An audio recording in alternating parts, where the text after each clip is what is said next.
Hi welcome to Telugu global news. ఇప్పుడు మనం చెప్పుకునే విషయం ఏంటంటే ఆస్ట్రేలియా అనే కంట్రీ ఆల్మోస్ట్ ఇప్పటికే అమెరికాలో ట్రంప్ ఆల్రెడీ మన స్టూడెంట్స్ని చాలా వరకు వెనక్కి తిప్పి పంపిస్తుంటే ఇప్పుడు వచ్చేసరికి ఆస్ట్రేలియా కూడా అదే బాటలో నడుస్తుంది. కాకపోతే ఆస్ట్రేలియా డైరెక్ట్ అటాక్ కాకుండా మన ఇండియాలో కొన్ని స్టేట్స్ వరకు బ్యాన్ చేసింది. Almost Haryana, Madhya Pradesh and Punjab, Gujarat almost like ఇంకొక 2-3 స్టేట్స్ వాళ్ళని కూడా బ్యాన్ చేసేసింది. సో ఈ విషయం దేనికి అంటే వీళ్ళు ఎక్కువగా ఈ ఫేక్ డాక్యుమెంట్స్ లేకపోతే ఈ ఫైనాన్షియల్ డాక్యుమెంట్స్ అన్నీ ఎక్కువగా ఫేక్ డాక్యుమెంట్స్ సబ్మిట్ చేస్తున్నారనే దాంతో ఈ ఆస్ట్రేలియా అనే దేశం 6 రాష్ట్రాల వాళ్ళని అసలు వీసాకి అప్లై చేయొద్దు అనేది వాళ్ళ వెర్షన్. సో ఇది news and see you next video.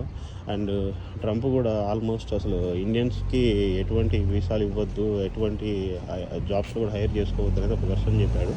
అది కూడా మీకు మళ్ళీ నేను నెక్స్ట్ వీడియో చెప్తాను. Thank you friends, see you all next video.